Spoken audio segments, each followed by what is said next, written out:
Hi, welcome to the Placer County One Pill Can Kill presentation. Thank you for joining us today, and we hope you have this opportunity to learn more about One Pill Can Kill. My name is Lisa Botwinick. I'm one of the supervising deputy district attorneys here in Placer County. You're probably wondering, why is the prosecutor here at my school talking to me? Well, we're here because of fentanyl.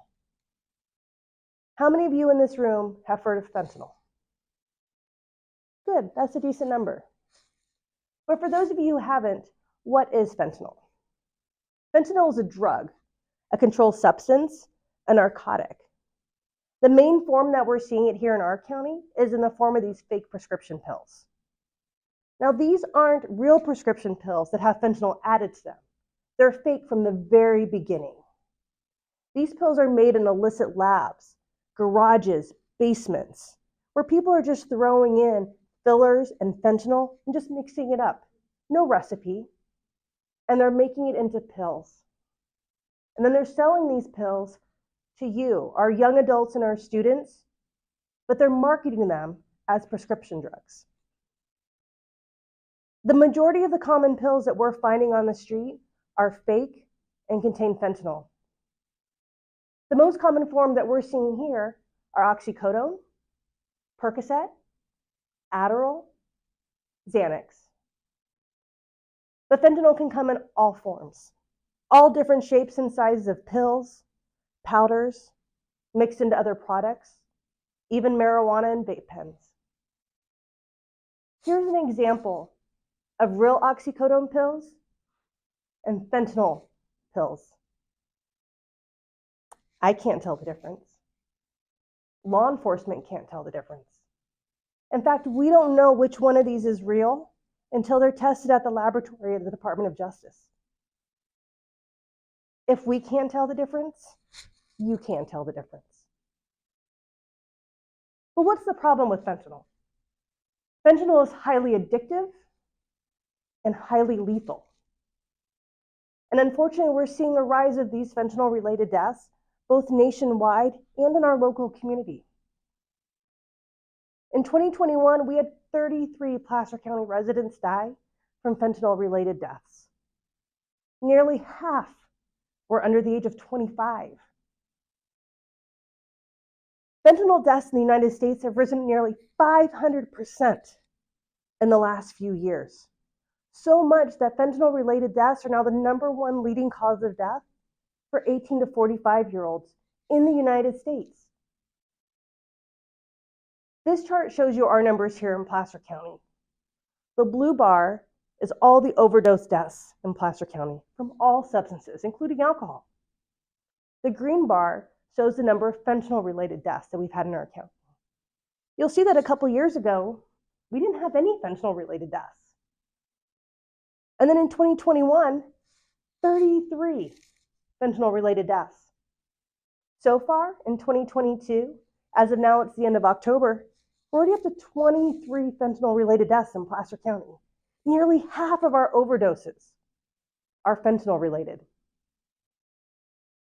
But as important as it is for you to hear the numbers and the statistics, it's more important for you to hear from the families who have lost a loved one to fentanyl poisoning. We're fortunate to have with us 3 different families to share their stories and the dangers of fentanyl poisoning.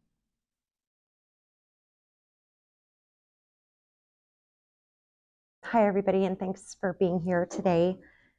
I'm here to help put a face amongst many other faces to this crisis. If you look on the top left there, that's my son, Zach. He was only 17 when a fake pill ended his life in 2020. Before I tell you, though, how he was killed and how he died, I'd like to share how he lived, because he lived a beautiful life. He was a high school senior here in Rockland. He loved school, so he was a really good student. He really loved studying and challenging himself academically. He was also an athlete. He was on the track team at Whitney High School. He played soccer. He was involved in scouting, and he was actually right, like almost there to get his Eagle rank advancement. He also loved music, and he taught himself how to play piano, and he played every day. Like, that was his happy place, was the piano, and our little rescue dog would sing along with him. And he starred in the school musical just about 8 months before he was killed. He starred as Troy Bolton in High School Musical. And he just loved life and was on this great path in life. So we were shocked and devastated when 2 days after Christmas in 2020, he was dead in his bedroom. His father went into the room because it was lunchtime. He hadn't come down yet. He found Zach at his desk with his head on the computer keyboard. His hand was still on the mouse, because that's how quickly this can happen. He tried to render CPR. Our other son called 911. Our daughter called me. I got to the house very quickly. But by the time I arrived, they had made the pronouncement that he was gone. And we were all to be outside so that they could do their investigation, find out why this vibrant, healthy, happy 17-year-old child would be gone. They did not find any drugs in his room. They ruled out self-harm immediately, but they had a suspicion very quickly that they were going to find that fentanyl caused his death. And that was a giant shock to me. Zach did not have a history with substance use disorder. He was on this really great path, but it was lockdowns. It was 2020. There was a lot he wasn't able to do, probably some boredom, maybe a little bit of anxiety because he was in the process of applying for college. He had just submitted his UC applications 3 weeks before his death. So what we came to find out in the investigation through getting his phone open, his girlfriend fortunately knew his code, got the phone open, and we found that he'd connected with a seller that was advertising these pills on social media, on Snapchat to be precise. This was not someone he knew in daily life. We'll never exactly know what led him to experiment or self-medicate in this way, but he thought he was getting a Percocet pill. But there was no Percocet in this toxicology report at all. But there was enough fentanyl to kill him. We know that he had tried a pill with a friend 2 nights before. Those pills must not have had enough fentanyl to be lethal. The boys were okay. Zach decided to try it one last time, he said. One last time. On December 26th. And on the 27th, he never woke up. This wasn't an overdose death. He wasn't at a party. He wasn't being reckless. He was poisoned by the fentanyl that was in that pill that was not disclosed to him. And because this was 2020, and as you saw in the slide before, this problem was just emerging in our county. So there wasn't awareness. I didn't know to have these conversations with Zach about fentanyl and counterfeit pills. And that's why we want to come to your schools and be there so that you know and your parents know these conversations need to happen around fentanyl, around this counterfeiting that's happening, so that you know to never take a pill that was not prescribed to you by your doctor. And it used to be that when someone lost their life to a drug, it was usually at the end of a long progression, a long struggle. If you make healthy choices, you can stay on a healthy path in life. Good friendships, good nutrition, a good exercise routine. But sometimes in adolescence, it's not uncommon to veer a little bit off that path, test some boundaries, to experiment a little. Unfortunately, for some, that can lead into recreational drug use, habitual drug use. That progression can continue. You might become addicted and dependent on that substance. And at the end of that progression, you might succumb to the damage the drugs have caused, or you might accidentally take too much. That kind of used to be the path. And in that path, you would have an opportunity to regain your health, to maybe outgrow that behavior, to maybe have an intervention from friends and family, and get your life back. But now with fentanyl, you might barely dip your toe in the water of experimentation, and your life could be extinguished. It can happen that fast. It's very quick. And it's taking so many young people, and that's why we're here to talk to you about it. Zach had worked so hard to prepare himself for a beautiful future with all that he did in his life. And it was a future that he never got to see because fentanyl robbed him of that. And if he'd understood the dangers that were out there, if he'd really understood what was going on, if there had been awareness, like this at that time, I feel he'd still be with us. And so I just like to leave with a couple of things. Zach, 3 weeks, as I mentioned, 3 weeks before he died, he'd submitted all his applications to the UC system. And 3 months after he was killed, we had to open all of those acceptance letters without him, including to UCLA, which was where he really wanted to go. But instead of visiting him there in UCLA, we visited him at a cemetery in Sacramento. And we don't want that for your families. We want you guys to know what's out there so you can look out for each other. You can make a better informed choice. And I'll just leave you with some words that Zach wrote that we now have on his headstone at his cemetery. At his high school, when you were an incoming freshman, you wrote a letter to your future self that was then sealed, kept by your counselor, and you were given that letter when you graduated. Zach was killed 6 months before his graduation. So the counselor gave us that letter, and we had to open it. And he ended it with these words that I want to leave with you guys because your futures are so bright. And I put some of them on my arm, actually, and it says, always remember our friends, family, dogs, and potential we have in life. Good luck on whatever project you're working on right now. Don't forget to smile. Have the best day of your life. Zach. So stay safe out there, you guys. Look out for each other. Know what dangers are out there. Know how you're being targeted. And thank you for listening.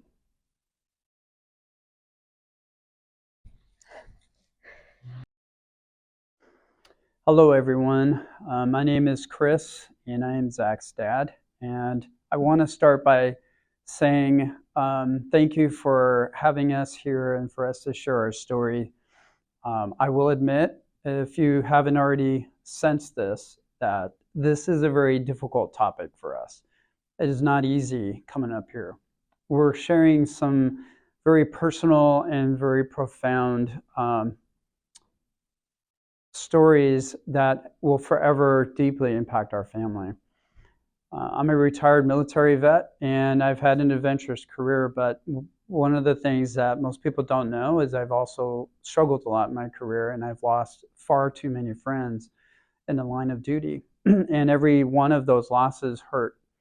But what we're talking about is a whole nother level, and it's so much more painful than I ever imagined. And that's why it's important to talk about it. I honestly believe while you're going to this school and walking in these hallways, this is going to be the most important lesson you're going to see or hear, if not the most important lesson. So to qualify the urgency of our message, I'd like to go ahead and bring some information out. The Center for Disease Control and Prevention, CDC, reports all the different types of deaths that happen in our country. This is what I call a growth chart, and it just simply shows a growth rate of deaths from fentanyl comparing 2020 to 2015. And as you can see, the age demographic is broken down, and most of those bars, those white bars, are fairly uniform. They're pretty somewhat consistent, and the dashed line says 6x, which is basically sixfold. In other words, there were 6 times more deaths from fentanyl in 2020 than there were in 2015. 6 times. But why are we really here? Why are we talking to you? Well, as you can see, for the ages of 14 to 17, it's over 2 times worse. It's 14-fold. Imagine when you were in 8th grade and you made the decision to go to this high school, and before you ever came here, you heard that there was a death in your high school. No matter why, any high school death is painfully tragic. But can you imagine every year you're attending high school that more children died, more teens died, so that by the time you're a senior, 14 of your classmates died? That's alarming. And that's what's happening across our nation, all because of fentanyl. Why is this happening? Why is your age group the most impacted? I think there are several factors why. One of the factors, I think, involves cell phone devices. These are devices that your parents and I never had when we were at your age going to school. These devices have helped you solve problems, helped you solve math homework problems. It's helped you climb that social ladder of acceptance with your friends. It's helped you even to learn to play a musical instrument. It has become a reliable and trusted resource. And if there is common for a young adult to think, if I have a problem or I'm struggling here, how do I find a solution? Well, understand this. The cartels and the drug traffickers and the drug peddlers understand that. And right now, unlike any other time in history, social media is being completely exploited. And there are products being sold online through Snapchat, Instagram, TikTok, to be sold to help you with your struggles and marketed as something that's legitimate and safe when in fact they're not. They're fake and they're counterfeit. This is a depiction of what a current certified U.S. pharmaceutical lab looks like. It's a clean room. There's a clean room process. There's a very regulated way to make prescription pills. And they do that to ensure content uniformity. But what the DEA is finding in clandestine labs are these types of factories. There is no certification here. There is no oversight here. There's no regulation here. It's just really a hodgepodge of different processes that are not regulated and creating a very dangerous product that's going on out there. This is what I call a drug type chart. And what this shows is the different types of drugs that are used when people are succumbed from a certain drug. Again, the age is sorted on the bottom. And in this example, this is from 2015. There's different types of drugs like meth, heroin, cocaine, benzos. Fentanyl is highlighted in yellow. But in 2020, things have changed dramatically. Clearly, there's been an inflection point between 2015 and 2020, and it's only worsening. Fentanyl is everywhere. It's consumed the entire illicit drug market. It's in everything. It's been adulterated into cocaine and heroin and methamphetamine. We're making counterfeit prescription pills of fentanyl. And fentanyl is being discovered more recently in vape devices as well. Simply put, fentanyl is changing everything.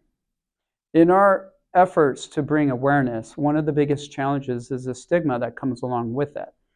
Most people who don't have direct experience with fentanyl or fentanyl poisoning don't really understand how risky it is. So I'd like to expand on that, on the lethality of that, by using a sugar packet. This is your typical sugar packet. You can see them in restaurants, cafes, bars, cafeterias. And in these typically has about 1 gram of artificial sweetener or sugar. According to the National Institute of Health, a little more than one of these packets, about 1.5 of these packets of cocaine can be lethal if an average adult consumed it. If I tear this package open and pour more than half out, the remaining amount of powder, if it was heroin, that could be lethal to an average adult. If I empty the packet and then touch the inside, the remaining residue on my finger, as little as 4 or 5 milligrams, is enough fentanyl for it to kill you and me if we shared it. That's how powerful fentanyl is. Cocaine, meth, heroin doesn't do that. Certainly benzo, oxycodone, OxyContin, Percocet, Xanax could never even come close to doing that. But fentanyl does that. This little packet of fentanyl could have up to 500 lethal doses. That's how serious this is. And when clandestine labs are making products that have no regulation or control, it's extremely risky when taking a product sold outside of a pharmacy. CDC reported over 70,000 people, over 71,000 people died from synthetic opioids, mostly fentanyl, in 1 year, in 2021. That's enough to fill the newest NFL stadium in Inglewood, California. That's a fatality rate of 1 every 7 minutes, or about 200 every single day. That is incredibly scary and sobering, and we have to do something. We have to make it stop.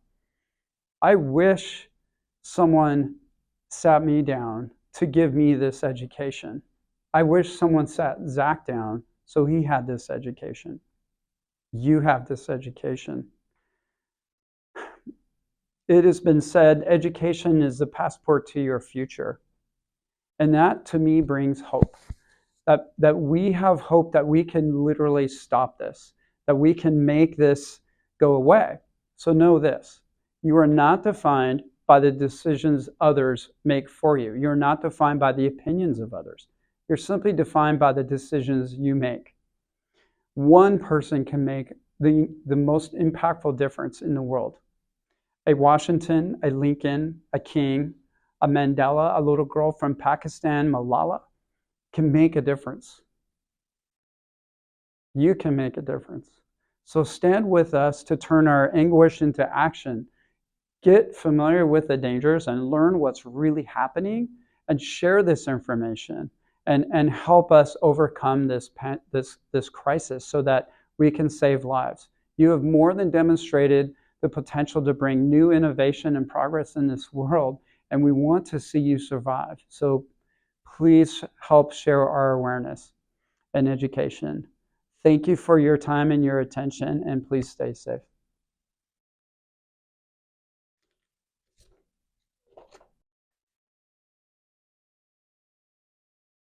We've noticed this increase of fentanyl-related deaths in Placer County over the last several years. And in the district attorney's office, we were like, what do we do about this? What are we going to do about the number of young adults and students who are dying from fentanyl? So that's why we're here. And we're addressing the fentanyl problem on a couple different fronts. First is enforcement. We're working with our local drug task force, our police departments, our sheriff's department, to make fentanyl their #1 priority in their traffic stops and their drug eradication, to get these pills off the street before they make it into your pockets. But in addition to that, we're working on education. What we're doing here to make sure you all know, so that you have the facts, so that you can make the best decision for yourself, to know what dangers are out there, to know about the danger of fentanyl and these fake counterfeit pills, and to empower you, so that you can leave here and share this information with your friends, your family, your community, so that no one else dies from fentanyl poisoning. These photographs are actual photos from Placer County cases of fentanyl that our law enforcement has taken off the streets. It's coming in bagfuls, bucketfuls, trunkfuls, and even rainbow colored. And at the district attorney's office, we prosecute sellers. We prosecute those people who bring these drugs into our county and sell them to our community members. And if we have a drug dealer who sells fentanyl to another person, knowing the dangers of fentanyl, and that person dies, we can prosecute that person for murder. To date, we're holding 4 different drug dealers accountable for the death of another related to them selling fentanyl to that person. That's how serious we take this. And that's why it's so important that you learn this information. This picture just further explains what Chris was talking about. This is the amount of fentanyl that can be lethal.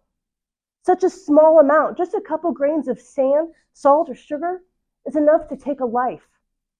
So it's not hard to see why just one pill can contain that much fentanyl and kill someone. I'd like to take this opportunity to introduce Liz. She's going to talk to us about her son, Cade, and what he left behind due to fentanyl. It's kind of weird to be here. I grew up in the Roseville, Placer County School District area, and never did I imagine I was going to have to describe to you my son and how amazing he was from a projector screen.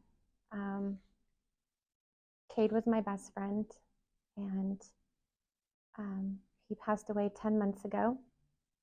So this is pretty fresh for me. He was on his way to his cousin Logan Webb's wedding. He looked up to him quite a bit, and Logan was getting married on a Sunday, and on Friday, Cade wanted to go get a haircut for his wedding, and we didn't hear from him again. And I got the phone call that no parent wants to get. And at 12:30 in the morning, I just hear screams. And I knew at that moment that my son was gone.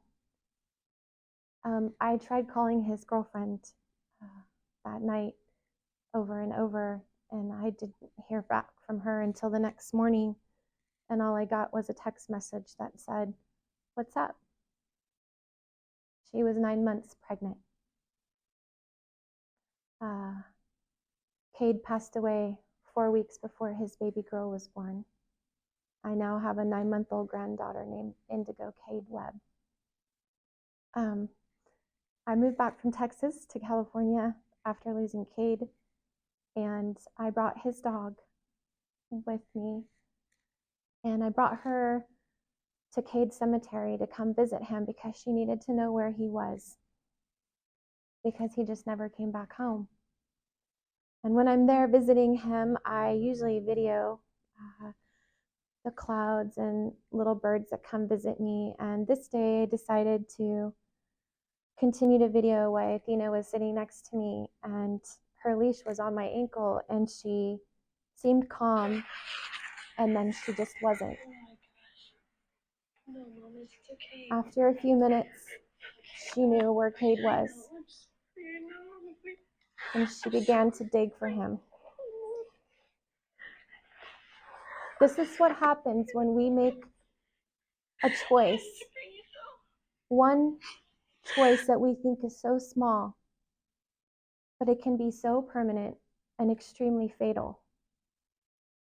Now I have Cade's baby and his dog living with me. The impact of the choices we make and the creatures and the people we leave behind is irreplaceable. Just the other day, I went to go visit Cade at the cemetery in Newcastle, and there was a young man sitting on the grave next to Cade's spot, and he said, "Oh, you know Cade?" And I said, "Yeah, I'm his mom." And he goes, "I knew Cade." And he goes, "And I'm friends with Dylan, and I knew Ian." And he said, "And I just lost my 4th friend." All 3 of his friends buried next to each other from fentanyl poisoning.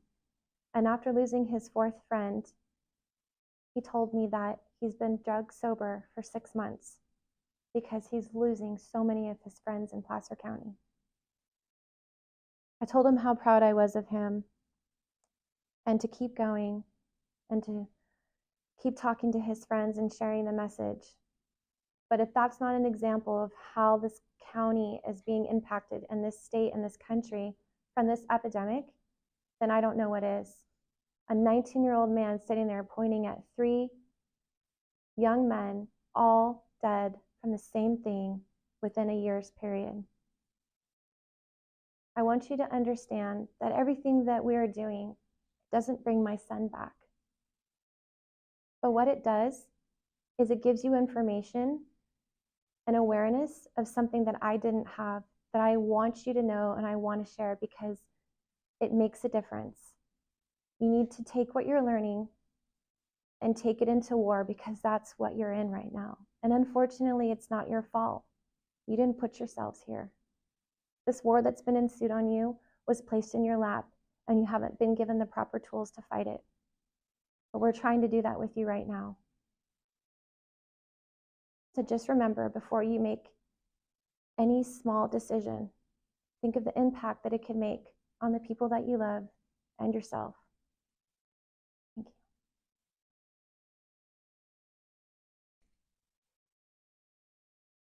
Unfortunately, a lot of what we're seeing is students and young adults who are looking for help, who are trying to deal with other issues, whether it's anxiety, depression, stress, pain management. But instead of turning to their parent, a trusted adult, or their doctor, they're turning to social media.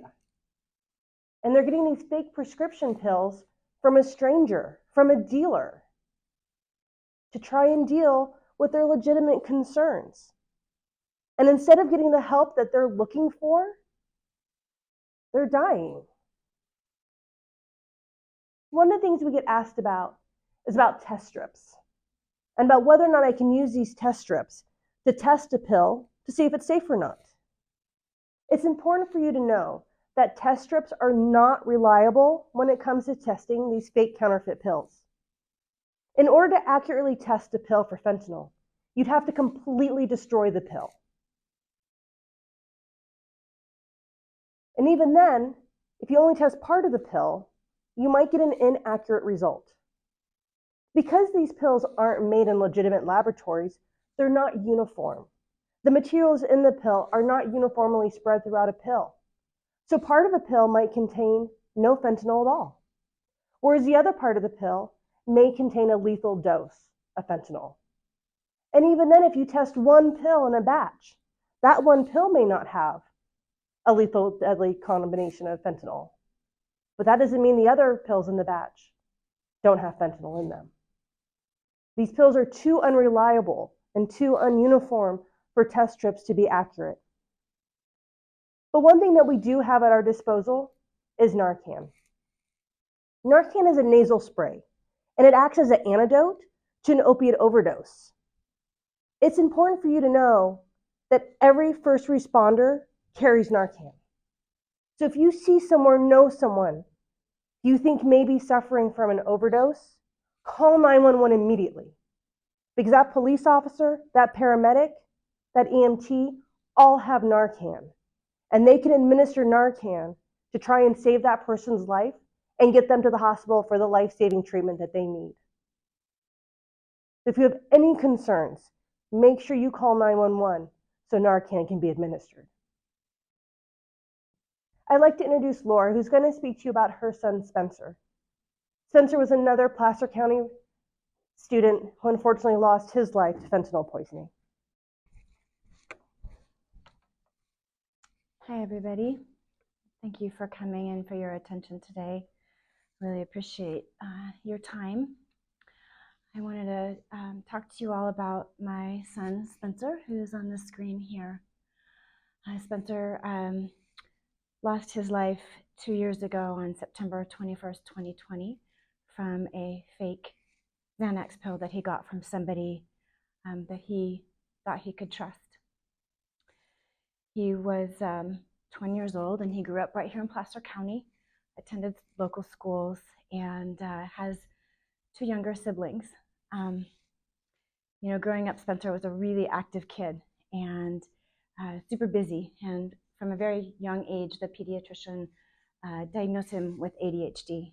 And so knowing that, we tried to get him involved in everything that we could to keep him busy and active, keep his mind stimulated. Spencer wasn't a big fan of school because he didn't focus really well. He wanted to be outside and be active. That kid did any sport with a board, on land, in the water, and also any sport with a ball. His favorite sport was baseball. That's him up there pitching. He pitched for the high school. He also played competitively. He probably played on your field right out here playing baseball. When he was a little boy, he was 4, and he told us he was one day going to be a pitcher for the Major League Giants baseball team. His other favorite thing was, again, with love of baseball, was to be an umpire. And he actually umpired competitive softball and baseball. So if you're a younger kid here in the audience, he may have actually been your umpire at one time. So as I mentioned, Spencer had ADHD, and despite diet and exercise and even trying some different medications that are common for ADHD, he still really struggled.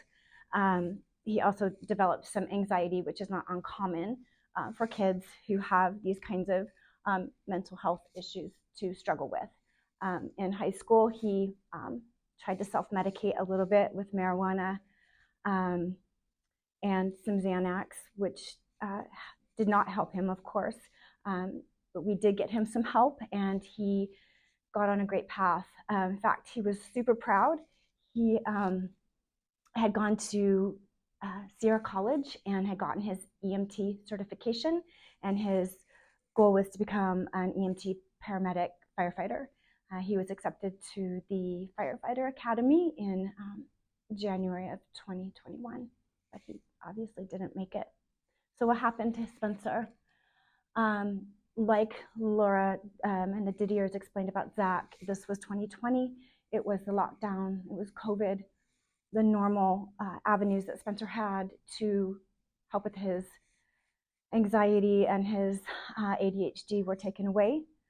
And we'll never know why, especially with everything in front of him. You know, he had a great job, he had a darling girlfriend, you know, Fire Academy was starting, why he decided to reach out and ask for that pill. But we believe on the evening of the 20th of September, he took that pill and he never woke up. We got a call the next day from my daughter, his girlfriend had reached out to my daughter, and we went over to his apartment and discovered him, and it was too late. So I guess in sharing all of this, what's my message? What's my message to all of you kids, right?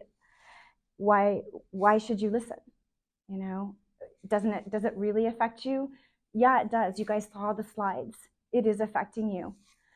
And you should really be mad about it. You should be angry that your guys are being targeted. You're being deceived. You're being marketed to by drug dealers. And that's not okay. Your entire generation is potentially being wiped out. But your powers exceed mine. I'm just a 50-year-old mom standing up here, and kids don't hear me, but they'll hear you. Your friends trust you. They speak the same way you speak. They have similar views that you have.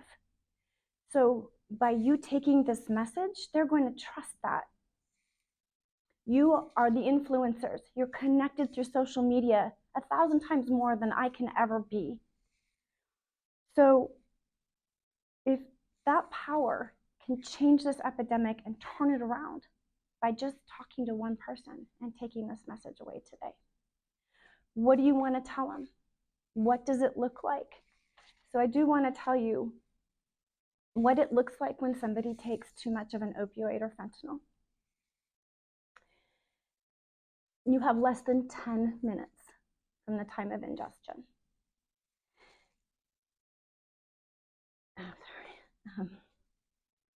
You cannot save yourself either. So Lisa mentioned the Narcan. What happens is you become very sleepy.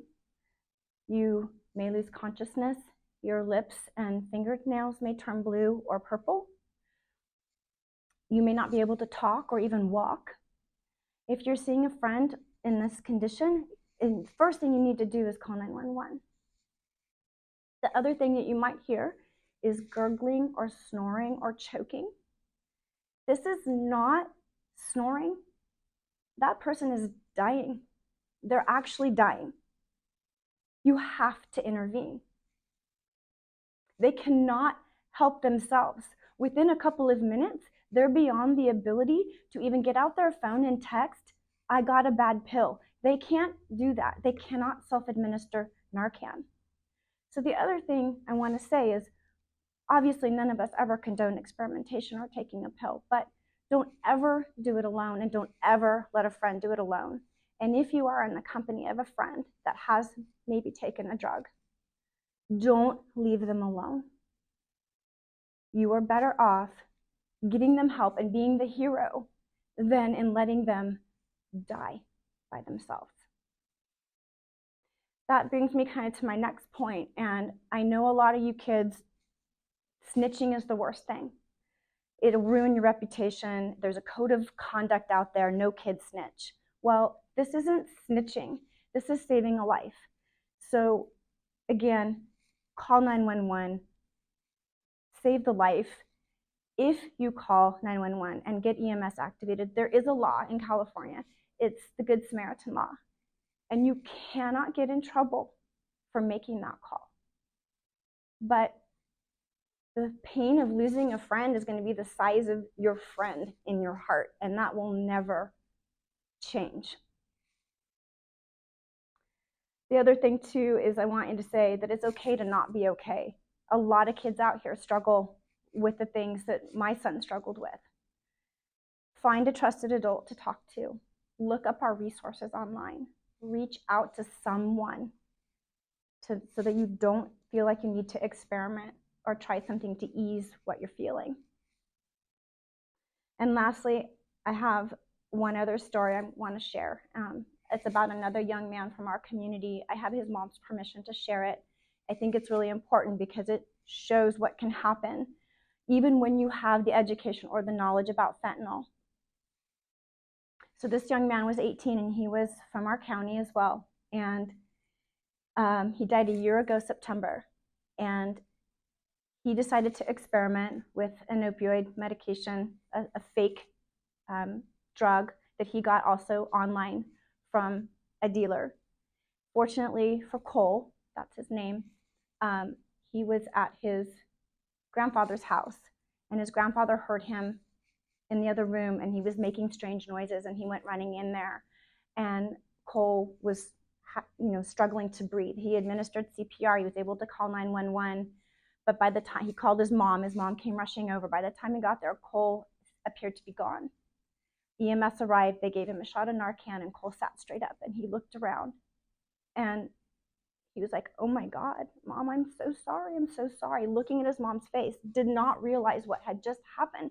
He was devastated that he'd put his family through this and that he had almost just died. He actually had died. Well, Cole was also suffering from some mental health issues, and his family was moving away 4 months later to Oklahoma, and he was going to go with them. And he was worried about that move. And even though he knew he had gotten a bad pill, he didn't know that it could be in every kind of drug out there. And now his mom knew, his family knew, but they still didn't know how prevalent it was, how truly dangerous it was. And so Cole thought, well, if I ask for a different kind of pill, if I ask for something that's different, if I ask the dealer for something that's legitimate and real, they're going to give me that. And he trusted a dealer who told him it was legitimate, that he had him, he got him. He wasn't going to give him anything bad.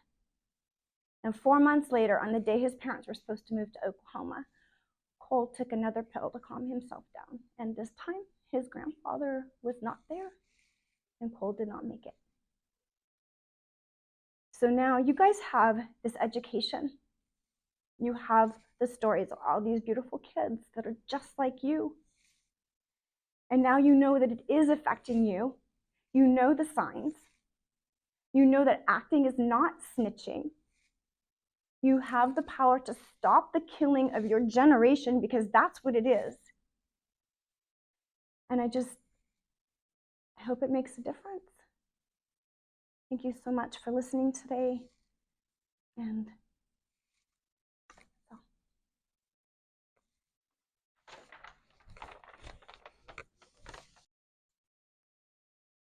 One of the organizations called Song for Charlie also does a lot of awareness and information about fentanyl. And it's a great resource for you or your families if you want to learn more about fentanyl. Here's a video, or one of the videos on their website, to help explain the fentanyl crisis. You've heard about pills killing young people, right? A teenager takes what they thought was a prescription pill and never wakes up. We're not talking about a drug overdose, accidental or otherwise. We're talking about being fatally poisoned by a single pill, one that looks like a legit Xanax or Percocet or Oxycontin. Except these pills aren't legit. They're counterfeit, fake. they can kill you within minutes. And it's happening all around you.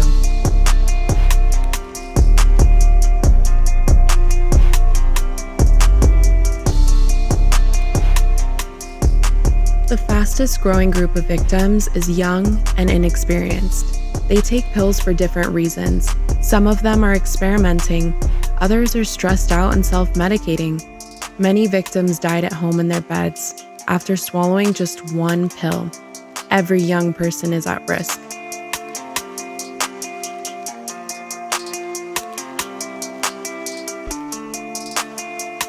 So what's going on? We live in a quick fix, pill-popping culture, and we've been taught to trust prescription pills. In some cases, these medications are necessary, but they can also cause addiction. That's why we're in the midst of an opioid epidemic. So many people in the US became addicted to opioids that drug dealers started making fake pills to meet demand. The active ingredient of choice for these counterfeit pills? Fentanyl, a powerful synthetic opioid that's so potent it has to be highly regulated. There's no standard amount of fentanyl in these illegally made pills. They're not prescription medications. They're just thrown together in people's basements and garages with other cheap ingredients like filler powder, impressed into pill form. The dosage is never even. That's why they're so deadly. But fentanyl can be cheaply imported, and it's also highly addictive, which makes it ideal for creating fake pills. The drug cartels got involved too. They started to produce these counterfeit prescription pills containing fentanyl, known as fentapills, on a massive scale, flooding the US with millions of fakes dressed up to look like the real thing. You can't tell them apart.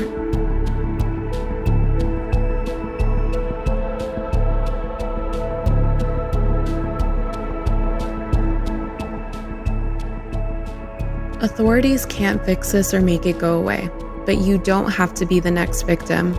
If you don't know where your pills are coming from, don't take them. Don't believe sellers on Instagram, Snapchat, TikTok, or any app. Don't believe friends who get pills from supposedly reliable dealers. Don't believe someone who says a pill has been tested. You may have heard of test strips that can detect fentanyl in illegally made drugs, but they're not reliable with pills, where fentanyl can be unevenly distributed. There's no way to figure out whether a pill contains fentanyl without grinding it up and dissolving it. In other words, destroying it. So if a drug comes to you in pill form, it hasn't been tested, period. And even if you test one pill in a batch, you have no way of knowing whether the other pills contain fentanyl. If it's not from a doctor or pharmacist, it's not legit. No random pills. Now you know the facts. Tell your friends, tell everyone you know. The more people who learn about fentanyls, the safer we're all going to be. You didn't create this problem, but you can be part of the solution. Help us spread the word. One pill can kill. In addition for Song for Charlie, there are numerous other organizations out there to provide information. Stop the Void has some great videos and a documentary about the dangers of fentanyl. Students Against Drunk Driving is another great national organization that has chapters on local high school campuses for peers to talk to peers about dangerous decisions. And you can always go to our onepillcankillplacer.com website to learn about local resources here in Placer County. The National Guard has also set up a drug-free pledge that you can take and sign, pledging to be drug-free. But the most important message we want you to leave with today is if you don't get your pills from a pharmacy, you have to assume that those pills are fake. And you have to assume that those pills contain fentanyl. Once again, how many here have heard about fentanyl? That's right, every single one of you. Every single one of you has this information. You have the facts, the knowledge to protect yourself, your friends, your family, the community. And it's up to you to take this information so you can make the best decision for yourself and protect your friends and family. Thank you so much for having us here today. We really appreciate this opportunity to speak to all of you about the dangers that we're seeing of fentanyl and the hopes that we can stop and not lose any more young adults or students. Thank you.